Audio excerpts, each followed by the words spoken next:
Bueno, esta clase tiene varios temas, ¿sí? Algunos temas que entran la semana próxima. Para alguno que ya la haya cursado el año pasado, se acordará que tenían un solo teórico de medicina internados. Esta vez los temas están divididos para que no sean clases tan largas. De alguna manera está dividido a la mitad. Así que esta clase está textual como estaba el año previo, por eso la ven, van a ver algunos temas acá que no están, que los obviamos y los damos la semana próxima sin mayor problema. Los temas de la clase que tenemos que ver hoy puntualmente, cetoacidosis diabética, en el Power ya les va a quedar, yo después se los subo, ya les va a quedar coma no cetóxico y les queda hipoglucemia que lo vemos la semana próxima, no es esta semana que nos toca verlo. Empecemos a hablar de la cetoacidosis diabética. ¿Quién me la puede definir? ¿Qué es que tengo una cetoacidosis diabética? Pues ahora, ¿quién vio que... ¿Quieres como una definición de ejemplo de laboratorio o una definición teórica? De lo que les salga. A ver, vamos juntando ideas. Y sería una alteración una metabólica complicación producida por déficit de insulina. Sí, que genera una cetonemia, Ajá. cetonuria, glucosuria, estas cosas. Bien, ¿y esos cuerpos cetónicos cómo son? ¿Cómo se comportan? A nivel exacto. Son ácidos fijos, sí, se comporta como ácido. Por lo tanto, ¿qué hace con el pH? Les iba a decir eso, ¿qué hace con el pH que tiene esto? ¿Qué le pasa a este paciente? Disminuye el pH, que va a quedar más ácido, o sea, abajo de 7,35 el pH sanguíneo. Este paciente va a ser un interno ácido, ¿sí? Disminuye la insulina y aumenta el glucagón, ¿no? Y va a estar hiperventilando por la respiración de Kussmaul, si yo me lo recuerdo. ¿Por qué va a tener que compensar? ¿Cómo? ¿Qué dijo? ¿Te acordás cómo era ¿Quién se acuerda cómo era la ventilación de Kussmaul? Era rápida y corta. Falta. ¿Qué más? Con periodos de apnea. Alguien habló, pero no entendí nada de lo que dijo. Con periodos de apnea. Tiene unos ligeros periodos de apnea entre la expiración y la expiración y la inspiración y la expiración. Sí, pero ¿qué más? ¿Es superficial o profunda? Súper profunda. Profunda. ¿Y los periodos de apnea cómo son? Cortos. Bien. Bien. ¿A quiénes les pasa esto? Los diabéticos tipo 1, pero se puede... Pero Pero también le puede dar los tipo 2. se puede el tipo 2 cuando ya no hay más células beta de Langerhans en el páncreas. Ahí se puede pasar. Estos pacientes que por lo general es o la manera que se les presenta a los diabéticos tipo 1, ¿sí? Por eso se suele ver en niños o en adolescentes, o puede ser una complicación del diabético tipo 1. Por lo general se da en pacientes jóvenes, como les dije, y muchas veces puede causar la muerte de estos pacientes. Los pacientes es común que vengan con un cuadro de dolor abdominal y que tengamos que pensar en esto, que nos vamos a dar cuenta rápidamente por si hacemos las cosas bien, ya con el hemoglucotes vamos a notar que hay algo raro. El paciente puede saberse diabético, pero puede no saberse diabético, puede ser este su inicio. Y como ahí hablaron algunos de ustedes, en los pacientes diabéticos tipo 2, ¿sí? Se puede presentar como complicación, pero es el menor de los porcentajes, digamos, mayor los porcentajes, esto le pasa al diabético tipo 1. ¿Me pasas, Lu? Una vez yo leí en algún lado que antipsicóticos atípicos generaban esto. También. ¿Psicóticos? Antipsicóticos atípicos. ¿Cetoacidosis? Sí. No. Sí, en el libro del doctor también está. No, pueden generar una acidosis, pero primero que es rara, y no es un cuadro que se comporte igual. Profesora, en el libro de la cátedra dice que los antipsicóticos atípicos pueden actuar como desencadenantes de la cetoacidosis. Pero Exacto. Pueden ser exactamente de una acidosis, pero no dan solos. ¿Entienden? No es un efecto no sería la causa entonces, sino como un desencadenante. Claro. Y es un cuadro similar, se comporta como un cuadro similar y la desencadena, pero no es un efecto adverso de los antipsicóticos. Eso. ¿Sigo? Sí. Sí. 2 segundos que contesto a una paciente porque si no, no va a dejar de hacerme sonar el teléfono. Hablemos un poco de la fisiopatología y los factores etiológicos de esto, ¿sí? ¿Qué les pasa a estos pacientes? La cetoacidosis aparece cuando las concentraciones de insulina son realmente bajas, sea porque no se hayan dado en aquellos pacientes que ya se conocen, o porque las necesidades de darse insulina hayan aumentado en el último tiempo. Factores etiológicos que están en relación a lo que haya pasado, bueno, tengo un uso inadecuado de la insulina, sí, que el paciente esté infectado, los pacientes cuando están infectados tienen mayor requerimiento de insulina, y como causas más raras, principalmente son las causas que van a predisponer al paciente a que esto pueda pasar, y por lo general suelen ser causas que lo terminan internando, cuando se infecta, cuando tiene un traumatismo, cuando tiene algún accidente cardiovascular, digamos, cuando el paciente debe estar internado, eso genera que pueda ser un predisponente, pero son predisponentes, no causas. Doctora, si me llega un paciente con IAM, ¿trato primero o trato todo de una? Y Casila, se te va a morir por el IAM si no se lo tratas. Dale, entonces primero voy al IAM, ¿no? Igualmente siempre vas a hacer el control de la glucemia y estar elevada, podés manejarla con heparina, con insulina. Eso con insulina, ¿no? La reposición. Sí, por eso pregunté si hacía todo al mismo tiempo o que si darías importancia primero al IAM, que es para mí muy, no sé. La prioridad la tiene el infarto siempre, por la mayor tasa de mortalidad que tiene. Si el paciente con infarto, incluso bien tratado, si tiene un supra, tiene una mortalidad hasta el 30% dentro de las primeras 24 horas. Así que la prioridad siempre la tiene el infarto. Pero más allá de eso, si es que debute con las dos cosas, el infarto y la cetoacidosis severa, sería muy raro. Puede presentar una hiperglucemia por el infarto y eso lo vas a tratar con insulina subcutánea o con insulina corriente, sin ningún problema, sin llegar a generalmente una cetoacidosis. Gracias, doctor.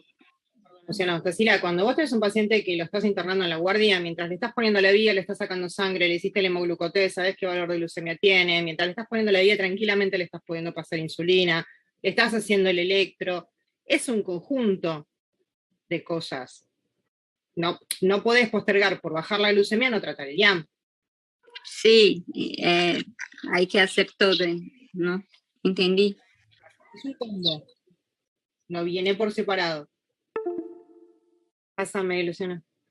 Bueno, un poco más de lo que les estaba diciendo, estos pacientes cuando de alguna manera bajan la insulina, abandonan la insulina, saben que son pacientes difíciles, no controlan su enfermedad, tienen infecciones, ¿sí? Pueden de alguna manera desencadenar que esto aparezca.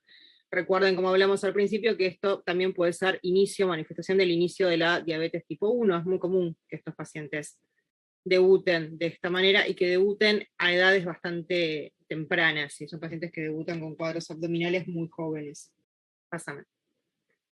Perdón, les había puesto un poquitito de efectos a esta clase y va a ser medio como hincha. Bueno, acá tienen como para que puedan mirar un poco después qué es lo que va pasando con la fisiopatología de estos pacientes cuando hay un déficit de insulina y aumenta el glucagón, qué pasa a nivel hepático, cómo se genera la hiperglucemia, cómo se genera la glucosuria, cómo hay poliuria, de una manera, se pierden electrolitos, el paciente se deshidrata. Por otro lado, además, disminuye el consumo periférico de la glucosa, esto aumenta la lipólisis, aparecen los cuerpos cetónicos, hay hipercetonemia con cetonuria, esto contribuye a la acidosis, y guarda que estos pacientes pueden entrar rápidamente en coma. ¿Paso? ¿Cómo van a hacer el diagnóstico? Bueno, principalmente es un cuadro clínico que les va a ayudar mucho el laboratorio. En cuanto a lo que es la anamnesis y las manifestaciones clínicas, estos pacientes suelen tener un inicio de la cetoacidosis de forma breve, por lo general son 24 horas o menos, ¿sí? antes que se debute y aparezca el paciente en la guardia. El paciente suele tener aumento de la sed y de la diuresis, es muy común que les digan que el paciente tomó mucho líquido, o que los familiares le digan, como son pacientes jóvenes, a veces vienen acompañados por los padres. Puede haber anorexia también en estos pacientes. El paciente puede estar consciente o puede ya llegarles a la guardia de forma de estar estuporosos. 10% de los pacientes les van a llegar inconscientes, y así que rápidamente cuando hacemos el ABCDE, siempre les hacemos un hemoglucotest, los pinchamos rápidamente para saber cómo tienen la glucemia. Tienen respiración de Kussmaul, que es lo que veníamos hablando, ¿sí? Que es una taquigatipnea típica, por lo general aparece cuando el pH es inferior a 7,20 o 7,10, es un signo clínico de que el paciente está pasando de la cetosis a la cetoacidosis diabética, y tiene el famoso aliento a manzanas, que más que manzanas es un aliento a podrido, espantoso. Es como una manzana pero podrida, ¿sí? Por lo general se da cuando el paciente se empieza a agotar. Es un aliento horrendo, no sé si alguno alguna vez haciendo guardias vio una cetoacidosis. No les puedo manifestar cómo es el olor, si ustedes no lo ven, decirles cómo es el olor. Está escrito como manzana verde, la verdad que, no sé, a mí no me gusta la manzana, pero no parece una manzana. ¿Alguno vio alguna vez una cetoacidosis? Yo sí, y el aliento sí se parece con manzana podrida. Podrida, canal podrida. Porque a manzana solo no. Es una cosa asquerosa. No sé, Luciano y Andre que hacen guardias, pero la verdad que es bastante feo. Yo vi un solo paciente con cetoacidosis y no tenía olor. O no se lo sentí. No, yo los vi, habré visto 4, sí, 5 habré visto más o menos. Y no, y todos tenían un aliento espantoso. Horrendo, horrendo. Pasamos. Es importante que volvamos al grado de deshidratación que tienen estos pacientes. Es importante que hagamos bien el ABCD, saber cómo está el medio interno de nuestro paciente, cómo está la respiración, cómo está a nivel cardiovascular, si está hipotenso, si tiene taquicardia, si tiene signo de pliegue que nos haga pensar en que esté deshidratado, si el paciente tiene sed, si tiene sequedad de mucosas. Si tiene una disminución de la turgencia tisular, nuestro paciente tiene una deshidratación que ronda el 5% más o menos. La hipotensión que el paciente pueda presentar en decúbito supino, ¿sí? Me indica un descenso de líquido extracelular del 20% más. Siempre es importante que a estos pacientes les tomemos presión acostados y que veamos qué pasa si se sientan o se paran, si el paciente está de alguna manera despierto. Puede que vomiten, los vómitos son bastante frecuentes, el dolor abdominal es frecuente y se confunde con un cuadro de dolor abdominal, ¿sí? Con un cuadro de abdomen agudo. Si a ustedes les aparece un paciente o una paciente de 16 años a la guardia con dolor abdominal, ¿qué es lo primero que piensan? Si es mujer, un embarazo ectópico, algo así. ¿Y si es hombre? Si es hombre, puede ser una infección. Una apendicitis. Claro, si lo atiendo yo, una apendicitis. Andrea, que le gusta el cuchillo, va a pensar que es una apendicitis.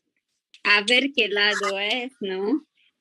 Es un dolor bastante difuso, ¿sí? el que el paciente tiene en el abdomen. Es un dolor abdominal. ¿Qué vamos a ir a pensar? En las causas de abdomen agudo. Y recuerden que la cetoacidosis diabética es una causa de abdomen agudo. ¿De qué tipo de abdomen agudo? Médico. Médico, la vamos a resolver nosotros, no la resuelve Andrea con el cuchillo. La tienen que resolver ustedes. Y como dije, esto muchas veces es el inicio del cuadro, entonces no sabemos si es que el paciente realmente tiene esto o es otra cosa. ¿Sí? Pueden tener hipotermia, la hipotermia es de bastante mal pronóstico en estos pacientes. Pueden haber también procesos infecciosos que sean desencadenantes.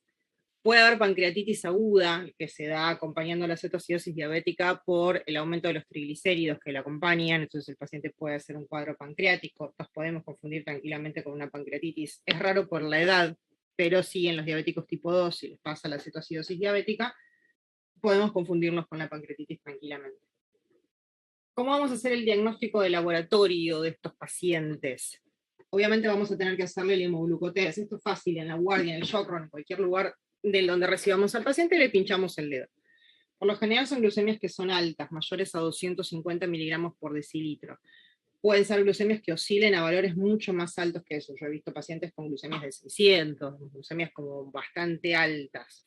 Si las glucemias suelen ser mayores a 1000, que son raras, son de bastante mal pronóstico.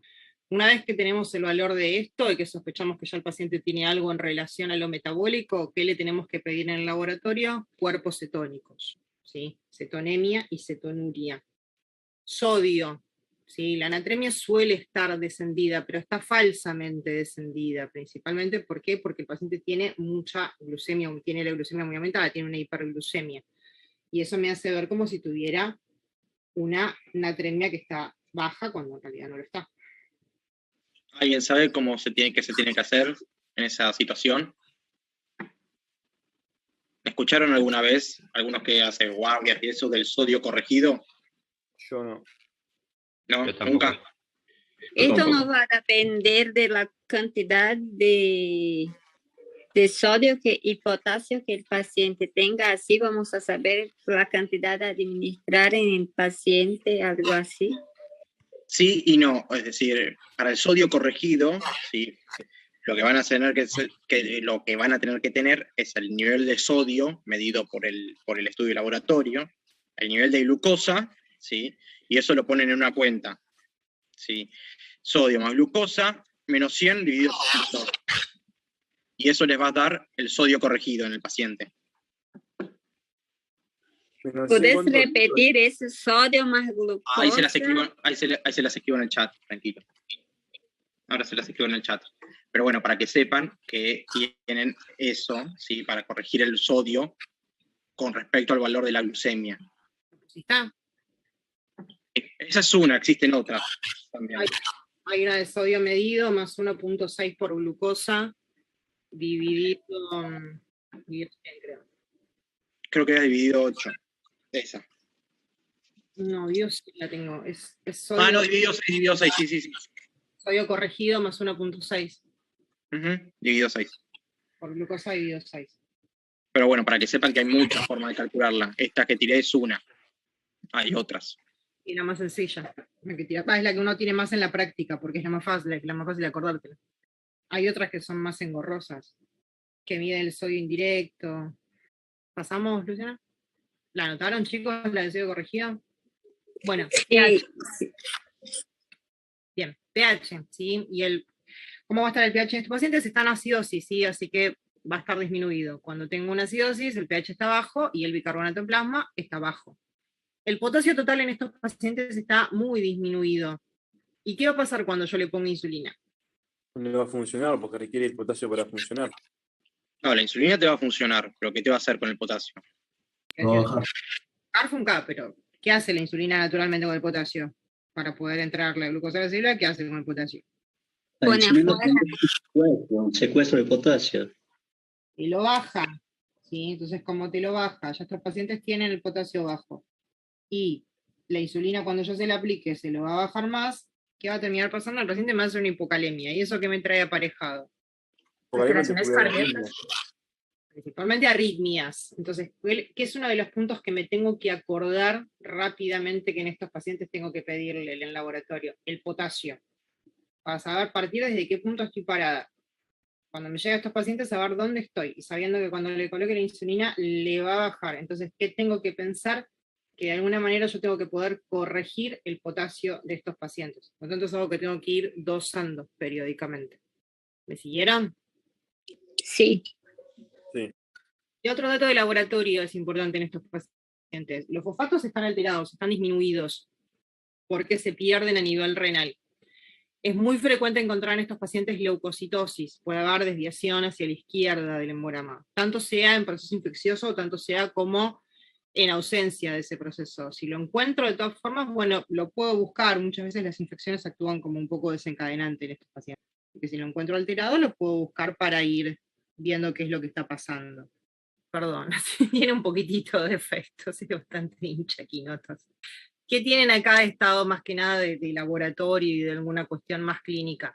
¿Cuáles son los criterios diagnósticos para pensar en que mi paciente puede tener una cetoacidosis leve, una cetoacidosis moderada, severa, de acuerdo a valor de pH, de acuerdo al bicarbonato, de acuerdo a los cuerpos cetónicos en sangre, a los cuerpos cetónicos en orina, a la osmolaridad, al valor del anión GAP? Esto al doctor sí, le encanta tomarlo, así que tratemos de que lo tengan en claro y lo sepan, y al estado mental del paciente. Y por último, lo que tienen es la comparación con el coma hiperosmolar no cetóxico, más que nada para que lo tengan para comparar. La osmolaridad y la anión GAP, ¿saben cómo sacarlo? Lo ven en renal. Ah, ok. Deberían saberlo por fisio, pero lo ven en renal. ¿Lo vieron, fisio? Sí. Sí, había una cuenta para hacer, pero yo no me acuerdo más eso. ¿Se lo decís, Lugo, o paso? La estoy escribiendo, así es más fácil. Directamente. Igual en renal se van a entretener mucho haciendo cálculo del anión GAP. el doctor les toma todo casos para que saquen el anion gap. Ahí se la tienen también en el chat. Y ahora le escribo la del anion gap. Bien, ¿con qué tienen que hacer diagnóstico diferencial de la cetoacidosis diabética? Puntualmente con cualquier otra causa de cetoacidosis. Ya, siempre que ya estemos en la situación en que sabemos que nuestro paciente se encuentra en una acidosis. ¿Con qué otro tengo que hacer diagnóstico diferencial antes de saber de esto? Con cualquier causa de dolor abdominal, que principalmente es por la que el paciente pueda venir a consultarnos.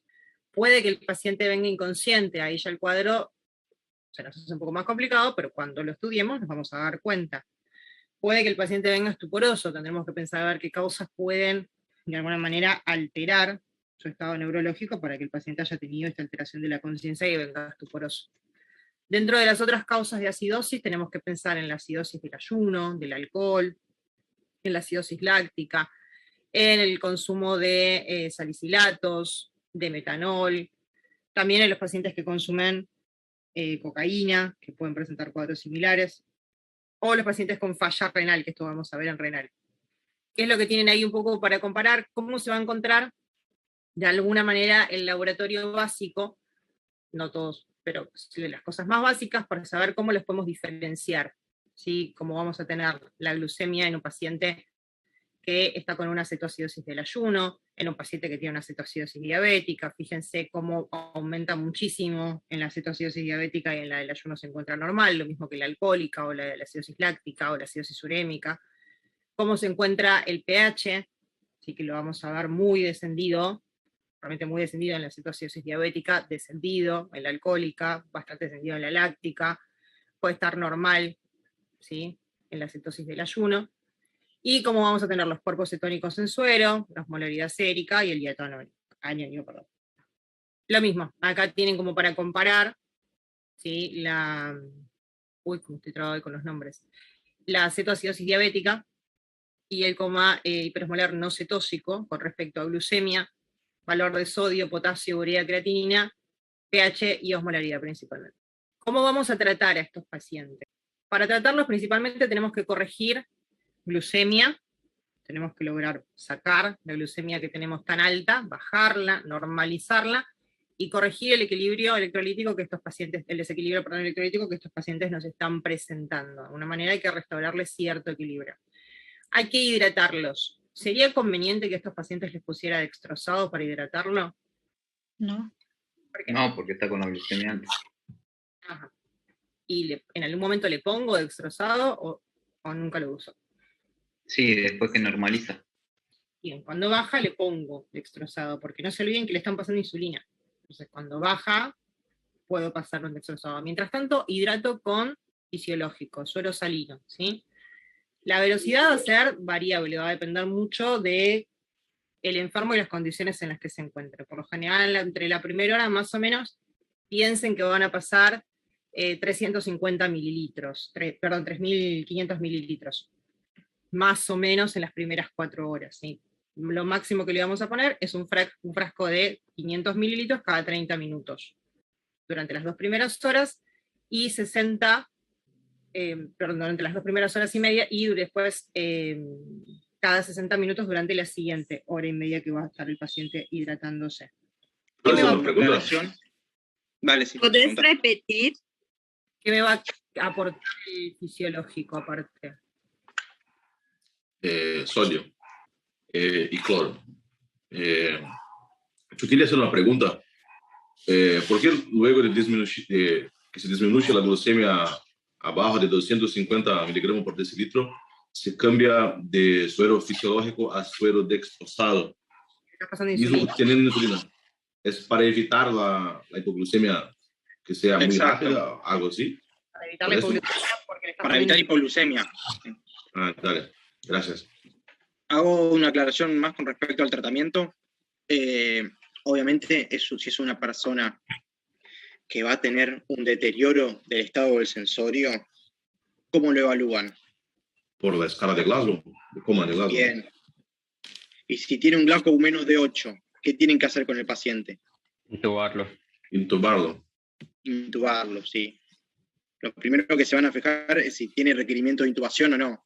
Si tiene un glauco menos de 8 y no puede proteger vía aérea, ya está, lo intubo. Después, lo primero a realizar sí es la hidratación, ¿sí? Que se suele ser de 1 litro a 1,5 litros en la primera hora, y después, durante 3 horas siguientes, 3-4 horas siguientes, pasar otros casi 3 litros más. O sea, primero se hace el ABCDE, luego entonces lo demás. Siempre, a ver, siempre en todo paciente vas a hacer ABCD, quizás no de forma rutinaria o tan específica como en un paciente con trauma. Los que cursaron emergente habrán visto que en paciente traumático es como la regla del oro, el ABCD. Acá, en todo paciente lo vas a tener que hacer, es decir, si es un paciente que está en coma, más allá que no tenga que pensar en mi cabeza ABCD en todo momento, es un paciente que va a requerir en estado de coma con un glauco menor a 8 intubación y requerimiento de asistencia respiratoria mecánica. Sí, entiendo. Lo que está diciendo Luciana es que principalmente ese paciente no puede proteger su vía aérea. ¿Sí? Entonces... Claro, es como con el JAM que estábamos hablando antes. Primero hay que priorizar porque nos quedamos sin paciente y que vamos a corregir después. Tal cual, es decir, el paciente que tiene un glauco menos de 8 genera obstrucción de la vía aérea por la lengua, que pierde el tono. Con un glauco menos de 8 la lengua y los reflejos pierden su tono. Entonces pierde el tono de la lengua y se ahoga. El paciente está hipoxémico y era un error que era prevenible. Perdón, Luciano, ¿seguís un segundo? Ya estoy de nuevo. Sí, obvio. Bueno, en líneas generales, sí, esta es la cantidad que se tiene que utilizar de líquido, sí. Obviamente, la dosis inicial de carga, sí, que es lo que le van a pasar en la primera hora, que es aproximadamente entre 1 litro y 1,5 litros, sí. Eso, incluso hasta algunos 2 litros, pero generalmente hasta 1,5 litros está establecido en las guías, sí. Eso es lo primero que van a hacer para el tratamiento verdaderamente específico. Una vez que le pasaron eso en la hora, vuelven a hacer el hemogluco para controlar al paciente, ¿sí? Revierte mucho cuando se hidrata el paciente. Lo que pasa en estos estados es que al estar tan hiperglucémico y cetonémico genera una muy alta deshidratación, ¿sí? Entonces mejora bastante el cuadro con la hidratación, por eso es el principal o la primera medida que se va a tomar en estos pacientes. Entonces, ¿cómo quedó? Tengo la paciente, ¿sí? Ya tengo el diagnóstico establecido por la glucemia, por los cuerpos cetónicos, ¿sí? Bueno, una vez que tengo eso, la voy a tratar. ¿Cómo? Me fijo, ¿tiene criterio de intubación? ¿Sí o no? Si no lo tiene, listo, continúo con el tratamiento normal. Si lo tiene, la intubo y la coloco en asistencia respiratoria mecánica. Y después continúo con el tratamiento. La primera línea de tratamiento es la hidratación en forma intensa, ¿sí? Le dan 1,5 litros. Después le pasan otros 3 litros en 3 horas. ¿Sí? Esas son más o menos las medidas de la cantidad de líquido que tienen que poseerle.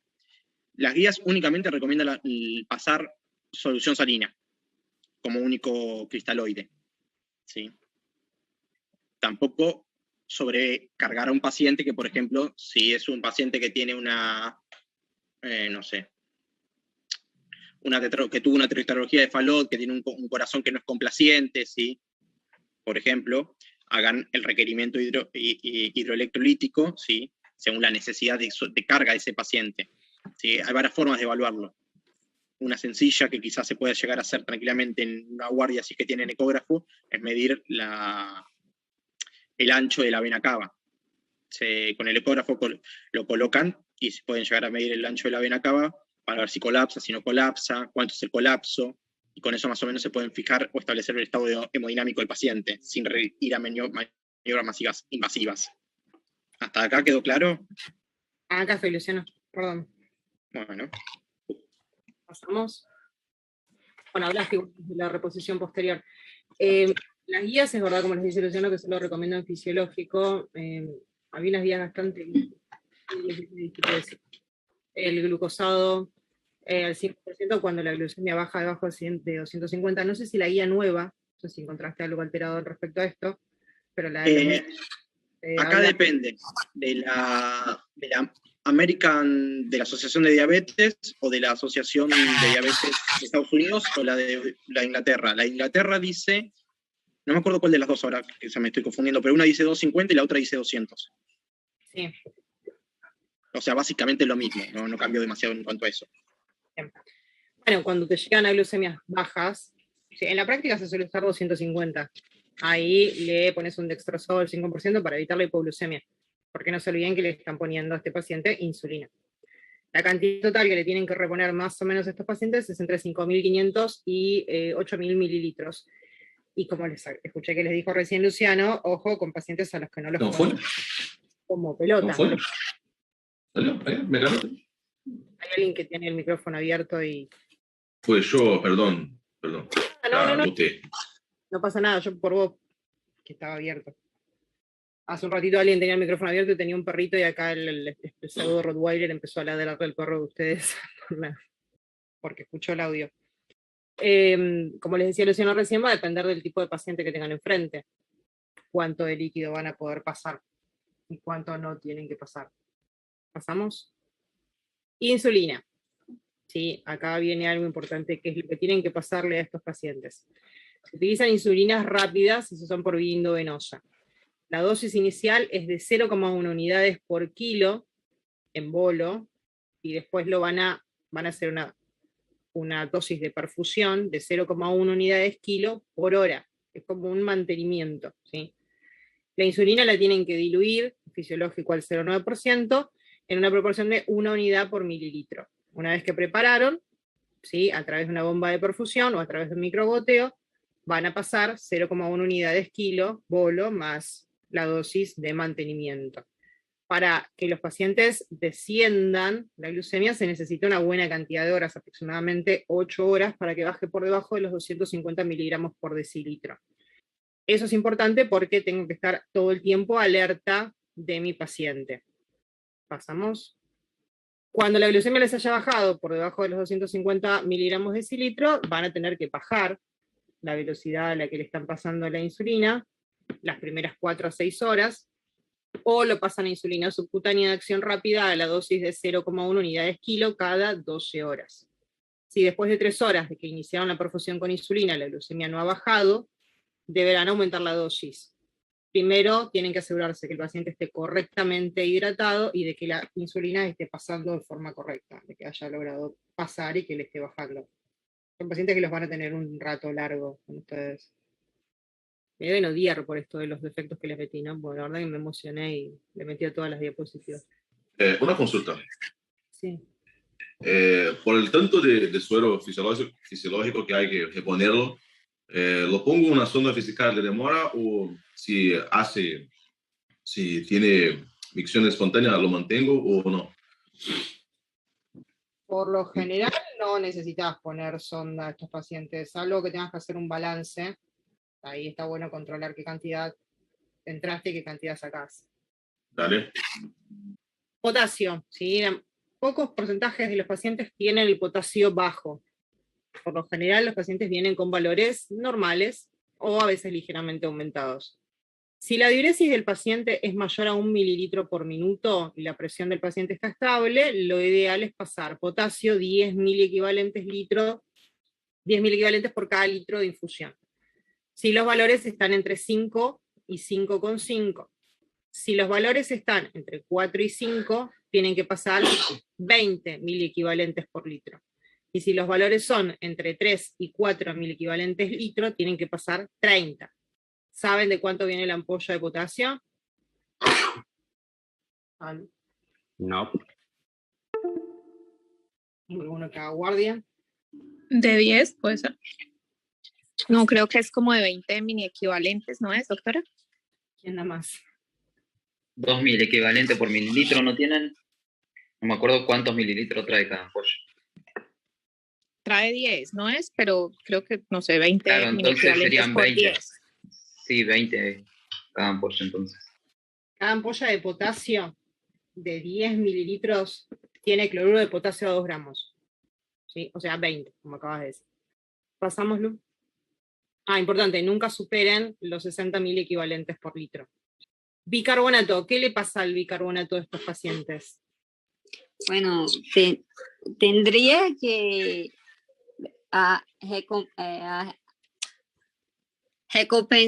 compensar, ¿no? acetoacedosis.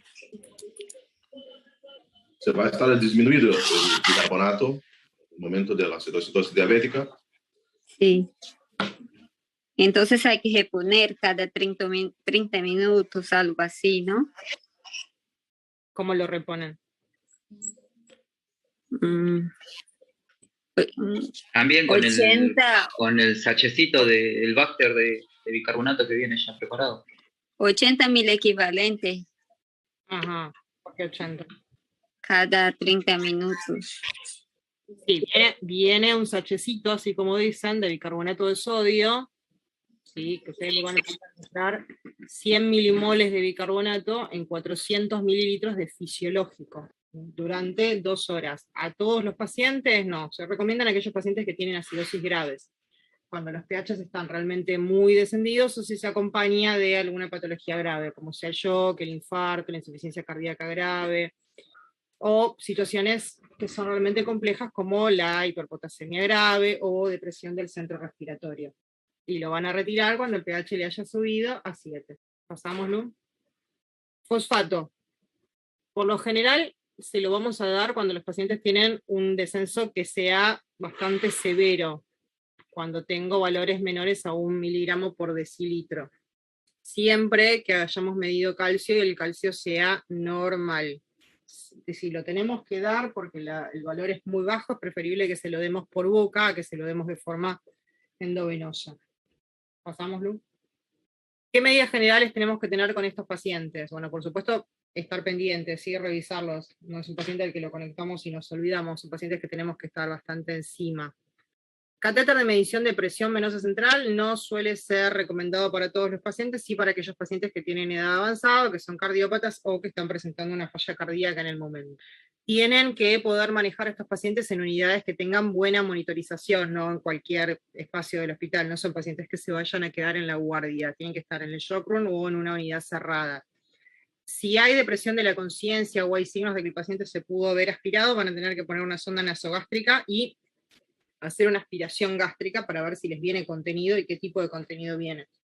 Durante las primeras 24 horas de que tienen al paciente en tratamiento, tienen que medir cada 1 o 2 horas la glucemia, tienen que dosar periódicamente el ionograma en el plasma, tienen que hacer orina, tienen que evaluar urea, hematocrito, pH, tienen que sacar sangre arterial y pedir un estado ácido-base, tienen que reponer potasio para el paciente que realmente lo necesite, recuerden la reposición de acuerdo a los valores de potasio.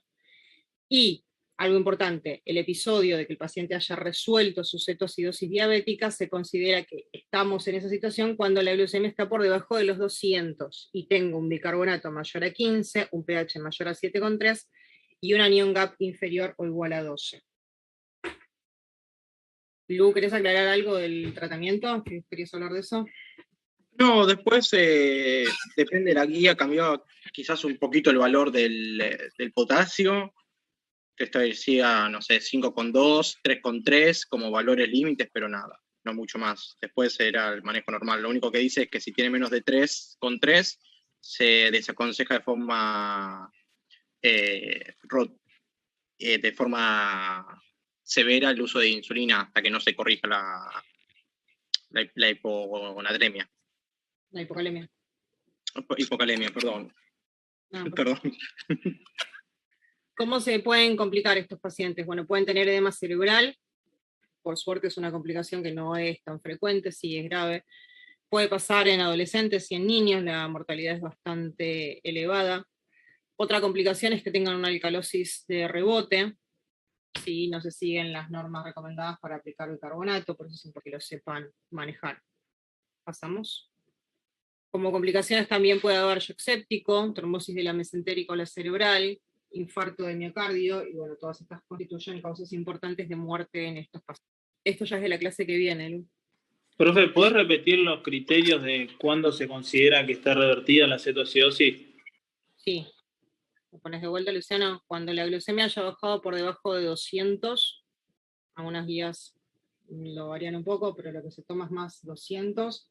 Cuando el pH esté por debajo de 7,3, el bicarbonato haya aumentado por encima de 15, y el anion gap sea igual o mayor a 12.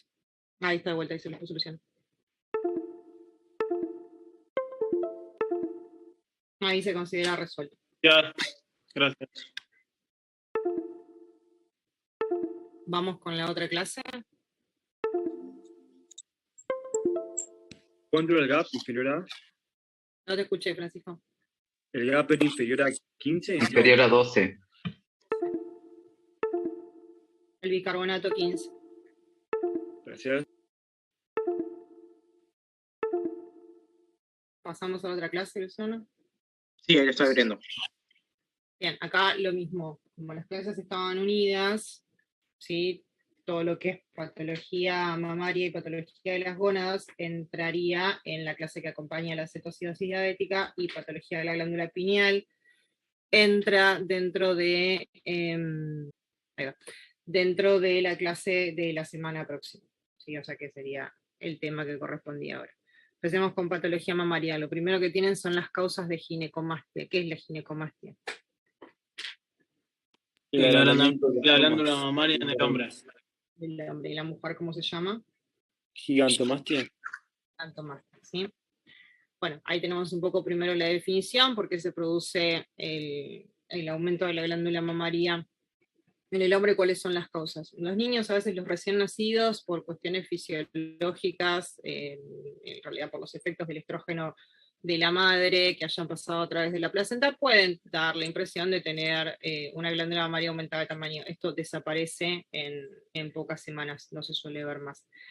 Cuando aparece la pubertad, es bastante frecuente que a los adolescentes entre los 13 y los 14 años puedan tener un aumento de la glándula mamaria. A veces se inicia de forma unilateral y es bastante vergonzoso para un varón, y a esta edad justamente también puede revertir. La ginecomastia tiene que resolverse en un periodo que no suele ser mayor al año y medio o a los 3 años, y en los adultos lo que hay que pensar es alguna causa más de tipo patológica, o la acumulación de tejido graso y la aromatización de los andrógenos que puede aparecer, y por eso da la impresión de una glándula bastante más aumentada de tamaño. ¿Cómo se llamaba? Había una síndrome hepática en el hombre, Chauvet-Stech, no me recuerdo, que generaba ginecomastia en el hombre. Chauvet-Stech. ¿Cómo? Chauvet-Stech. Exacto, ahí está. Es porque no detoxifica los estrógenos. Pasámoslo. Ahora la que viene, pasamos una más. Pero quería la de la listita de causas. Ahí va. Tienen las causas de ginecomastia, ¿sí? Principalmente divididas en cuáles son las causas fisiológicas, por déficit de las testosteronas, que suelen ser causas que sean de tipo congénitas o adquiridas. Congénitas, cualquiera de los síndromes, el Klinefelter, la anorquía congénita, y las adquiridas, la orquitis, los traumatismos, las castraciones, enfermedades neoplásicas, fallas renales, por aumento de la producción a la conversión de estrógeno, como puede ser, por ejemplo, el carcinoma de pulmón, el carcinoma hepático, el coriocarcinoma, algunas enfermedades donde haya hiperplasia suprarrenal congénita, las hepatopatías, lo que hablábamos recién, Tarsila, que nombraste, el síndrome de exceso de aromatasa, otras causas más raras, ¿sí? Como enfermedades pulmonares y pleurales, y los fármacos que las pueden producir, ¿sí? Que acá tenemos el alcohol, la marihuana, algunos psicofármacos dan ginecomastia, se meten mucho principalmente con todo lo que tiene que ver con prolactina, dopamina, y pueden aumentar el tamaño de las mamas. Los antidepresivos, tricíclicos, el diazepam, la fenitoína. Puede también darse por bloqueante de los canales de calcio, como el verapamilo. Puede también darse por el consumo de estrógenos. No se olviden de la ginecomastia en los varones como causa de, por lo general unilateral, del tumor de mama en los varones. El cáncer de mama en los varones no es que no exista, existe, es más raro, pero cuando existe es bastante más dañino en corto tiempo. Sí, los diuréticos ahorradores de potasio que pusieron acá, y lo acabo de leer, sí. Pasámoslo. ¿Cuál es la fisiopatología? Se origina porque hay una disminución entre la relación de los andrógenos y los estrógenos a nivel del tejido glandular mamario. Esto se produce como consecuencia de las concentraciones excesivas de estrógenos o disminuidas de andrógenos. La presencia de concentraciones elevadas de estrógenos en forma mantenida se puede ver en algunas patologías neoplásicas.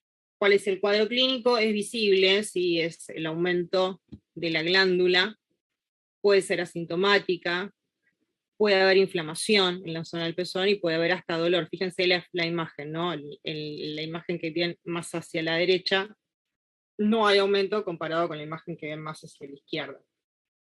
Igual el nombre se los tapa ahí un poco. Miren esto.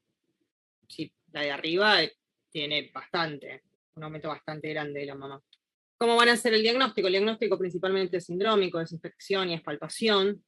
Es importante que revisen la mama del paciente cuando se encuentra en decúbito supino, con las manos en la nuca, palpar la glándula con el pulgar y el índice, poner los brazos del paciente encima de sus hombros y palpar la glándula, verlo de frente, ver que sean las dos del mismo tamaño, ver si una es mayor que la otra. Es muy similar a como aprendieron en gineco. ¿Cursaron gineco ya? Sí. ¿Ya lo cursaron todos? O? No, yo no. Bueno, cursos gineco les van a enseñar cómo hacer el estudio de una mama. Para las niñas saben, digamos, cómo se palpa normalmente una mama. En estos casos, cuando tengo un varón con aumento de la glándula mamaria, lo voy a palpar y lo voy a inspeccionar de una manera bastante parecida.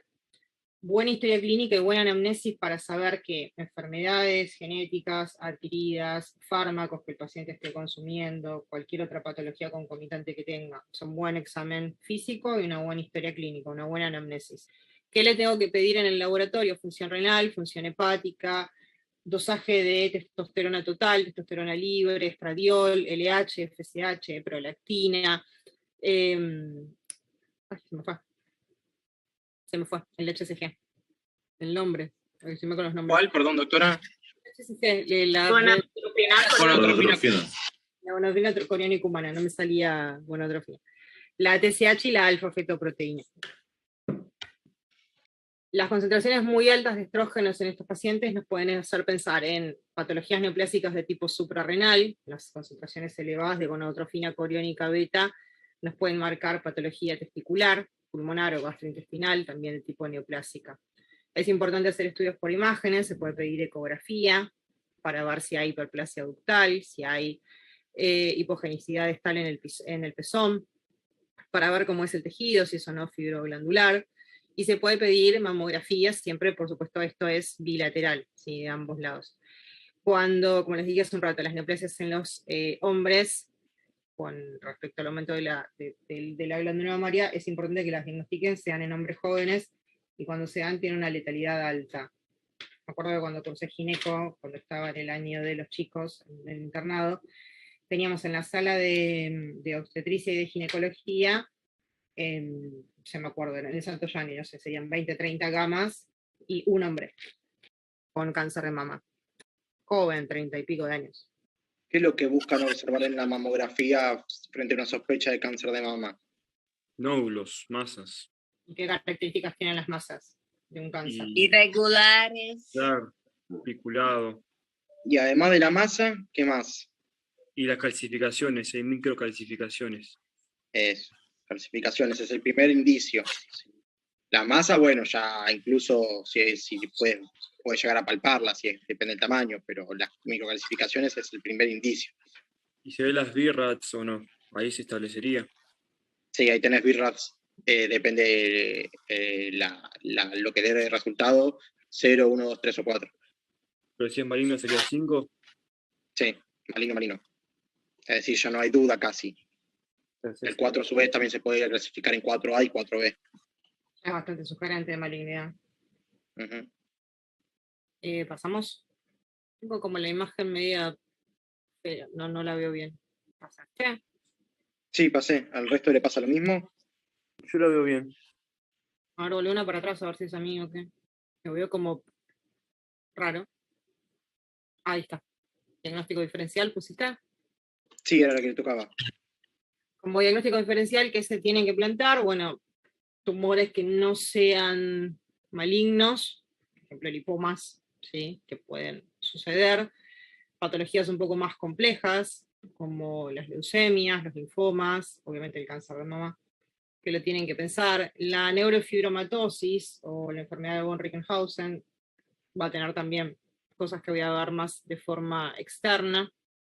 Y Lo que es la pseudoginecomastia. ¿Qué les pasa a los caballeros cuando se casan y engordan? Porque por lo general les pasa cuando se casan. ¿Les crece la panza? ¿Qué más? Las lolas, ¿sí? Junto con la panza. Empiezan a tener la panza de señor casado o la panza de señor tomador de birras. Cualquiera de las dos son bastante parecidas. Les crece un poco más la panza. Ahora que están solteros, están todos sin panza. ¿Pasamos? No pongan el examen que es por estar casados, ¿no? Por amor a Dios. Tratamiento. Sí, si es una ginecomastia puberal, nada, en la mayoría de los casos vuelve. Es una molestia bastante grande y más para un chico que está en una edad bien de adolescente, pero en líneas generales la que es puberal va a volver, ¿sí? Las que son debidas a fármacos, si el paciente está tomando un antidepresivo tricíclico, nada, al retirar el fármaco va a cambiar, ¿sí? Esto pasa mucho con los fármacos, lo mismo los que producen galactorrea, si ustedes retiran, que son los antipsicóticos, ustedes se los retiran o lo cambian por otro, rápidamente el paciente va a volver a no tener este síntoma. ¿Qué fármacos se pueden utilizar para disminuir el tamaño? El tamoxifeno, ¿sí? Que es un antiestrógeno, se utilizan dosis de 10 a 20 miligramos por día, vía oral, se utiliza de 3 a 9 meses y disminuye los síntomas y el tamaño de la glándula mamaria. Se puede utilizar también el raloxifeno, si bien hay bastante menos evidencia que con el tamoxifeno, también está descripto. En las ginecomastias que son más de larga evolución, predomina la fibrosis sobre la hiperplasia, lo que de alguna manera nos dificulta un poco el tratamiento. También, como vemos, al ser un hombre y no va a haber tanto una complicación tan estética, con una cuestión más desde la mirada más femenina, se puede hacer una resección quirúrgica. En aquellos pacientes que, digamos, no en todos, sino en aquellos pacientes que tienen alguna cuestión más emocional por verse el tamaño de la mama muy aumentado, y ni hablar en los pacientes que tienen alguna patología tumoral. Galactorrea. Acá, a partir de ahora, lo que van a tener es causas de galactorrea. Pásame, creo que hay un cuadrito con causas. Bien, esto. ¿Cuáles son las causas principalmente? Acá tenemos las causas por inhibición hipotalámica de la secreción de prolactina. Recuerden que hay una intensa relación entre la prolactina y la secreción por la mama, y los fármacos que actúan sobre la dopamina y la prolactina van de forma bastante inversa entre sí.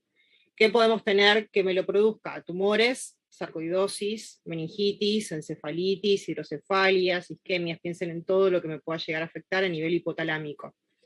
También puede haber causas por afectación del tallo hipofisario, de tipo traumáticas, tumorales, quirúrgicas, por supuesto no son tan frecuentes. Dentro de las causas que estén en relación con los factores liberadores de la prolactina, el hipotiroidismo primario, la enfermedad de Addison, la enfermedad de Cushing. Dentro de las causas hipofisarias, los prolactinomas, cualquier otro tumor hipofisario que se comporte de esta manera. Causas locales, como traumatismos, cirugías, infecciones, como por ejemplo la mastitis, que es muy común en el periparto. Otras causas no tan frecuentes, por suerte, el síndrome de la silla turca vacía, la insuficiencia renal crónica, las pacientes con cirrosis, el síndrome del ovario poliquístico, la lesión de la médula. Y dentro de las causas que se pueden asociar a fármacos que producen galactorrea, tenemos los neurolépticos, porque lo que hacen es disminuir las concentraciones de dopamina, y eso hace que aumente la posibilidad de la galactorrea, como el haloperidol. La risperidona es una que da muchísimo, y cuando da la deben cambiar, ¿sí? Antidepresivos como la imipramina, la amitriptilina, la paroxetina, la fluoxetina, la sertralina, la olanzapina. Yo he tenido experiencia con pacientes, más que nada con los que toman risperidona, que tenés que terminar cambiándola porque es muy molesta, más en los hombres, ¿no? Bueno, van a mojar todo el tiempo la remera o la camisa o lo que lleven puesto, digamos, por la galactorrea que presentan. Y dentro de otros fármacos que no sean psicofármacos, los antihipertensivos como el atenolol, los antieméticos como la metoclopramina, y otros fármacos como la famotidina, los anovulatorios, el verapamilo, la teofilina, inhibidores de las proteasas. ¿Qué tienen que estudiar en los pacientes que tienen galactorrea? ¿Un tumor en la hipófisis, puede ser? Sí. Me preguntarle qué droga toma, ¿no? También. ¿Cómo lo estudian el tumor? Con la resonancia magnética de cráneo. Bien, con rezo. ¿Podría les servir una tomografía para estudiarlo? Sí, pero bueno, la resonancia es mejor. ¿Seguro la tomo les serviría? No la veo, chicos, la hipófisis mucho con la tomografía. ¿Vieron además cómo los adenomas de hipófisis, cómo se clasifican en general? ¿Vieron adenomas hipofisarios? En neurocirugía vimos un poco. En líneas generales los van a clasificar según 2 parámetros. Si son micro o macroadenomas, y según si tiene o no secreción y cuál es la secreción. Sí, eso es como lo más general, como para clasificarlo. Pero generalmente la gran mayoría son micro. Va a costar verlo con una tomo que ya de por sí no ve mucho la fosa posterior y el espacio de la silla turca. Ve muy mal lo que es fosa posterior, tronco, silla turca, la tomografía no la ve bien, entonces les va a costar. Es sencillo. Perdonen el Rottweiler. Se cree perro, como ese pequeño problemita. Se cree. Quiere dar clases del perro. Claro, quiere.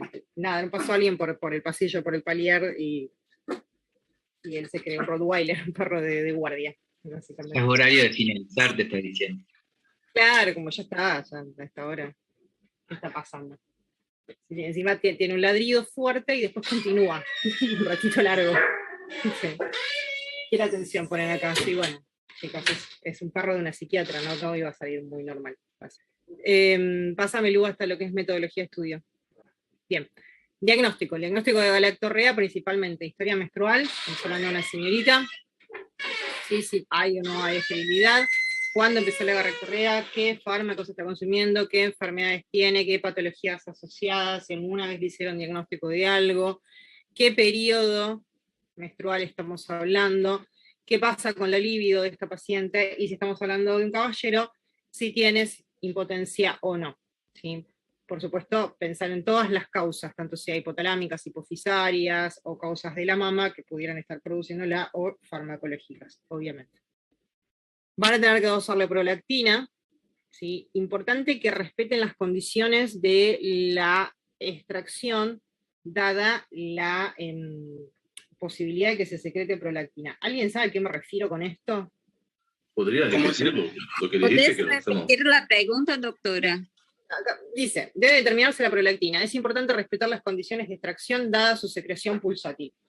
Aquí circadiano. ¿Qué parámetros hay que tener para dosar la prolactina para que no salga alterada? Sería esa la pregunta. No. Claro. Puede ser que tenga algo que ver con mujeres embarazadas y la leche materna. No sé. Por ejemplo, cuando se va a usar la prolactina, evitar estimularse la mama. Bien, la estimulación de la mama, sea por succión del pezón, sea en las relaciones sexuales, todo eso me va a generar que haya secreción, porque todo lo que es la estimulación de la zona del pezón va a generar la secreción.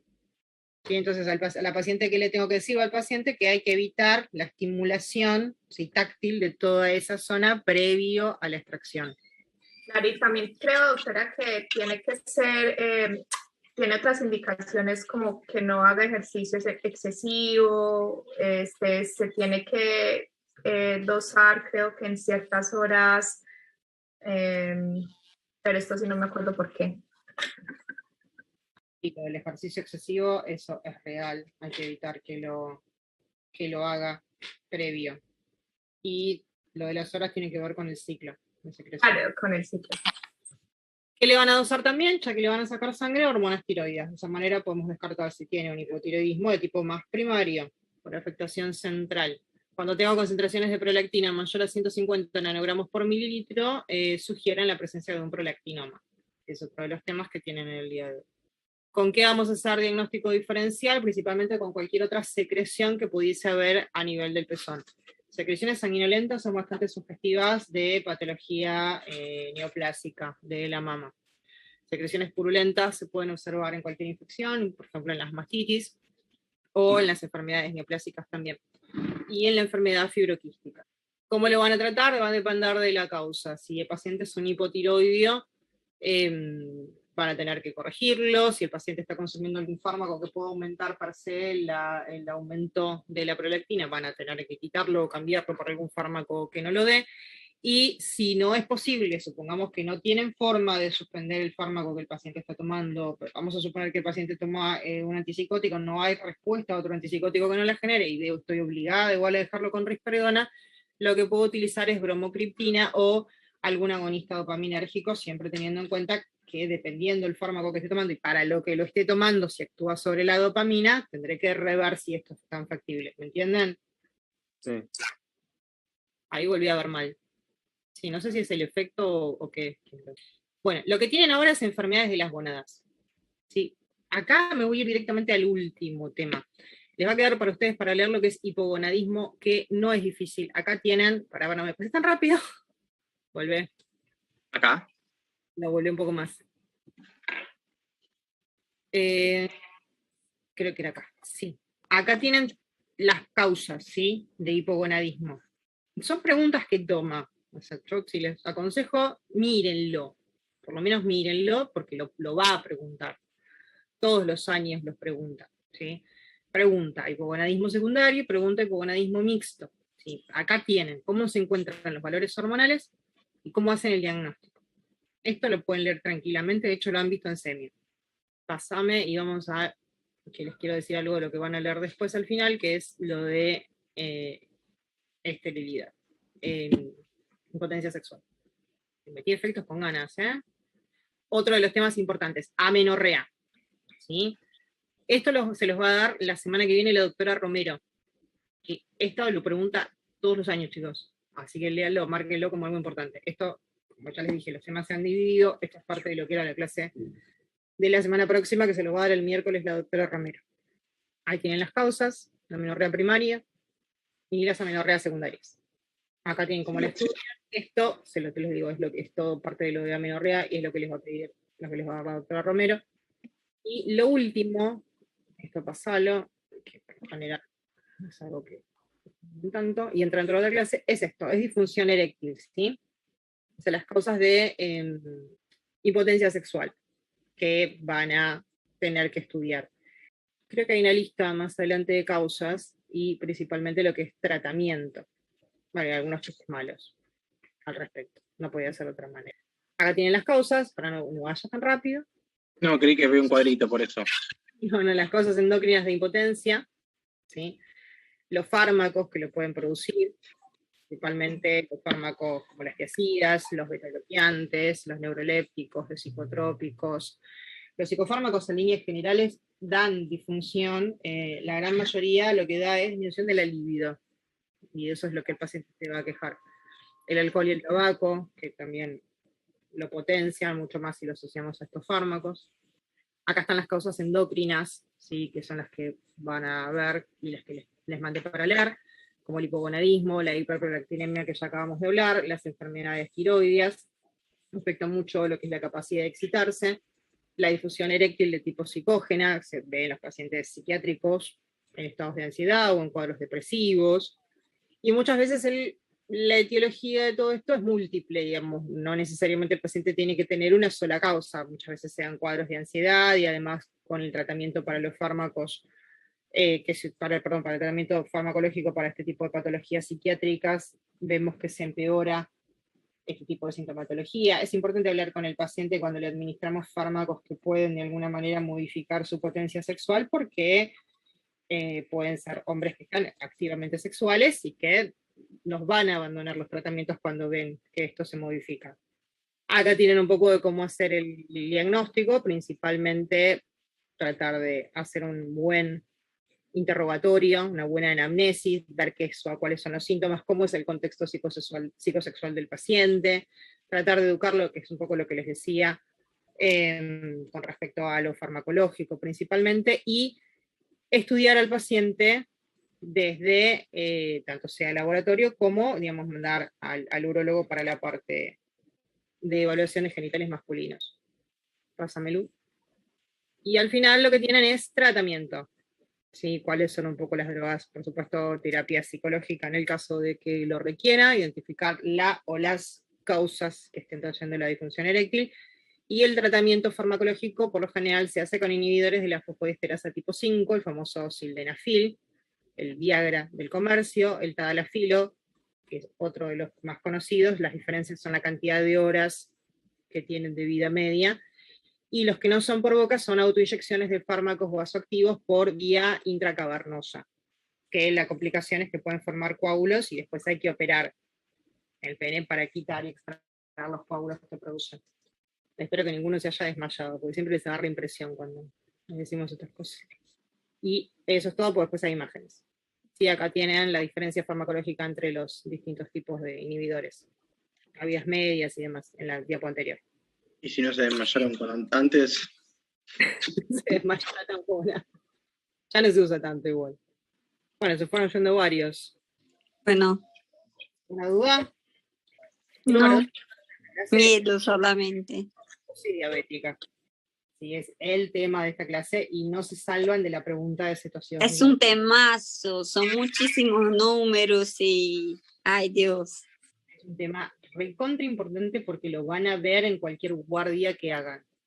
Me recuerda muchísimas cosas este tema. Van a ver una cetoacidosis diabética o lo van a ver, chicos, alguna vez en la vida lo van a ver. Es el tema de la clase sin lugar a dudas. La semana que viene son temas más cortitos,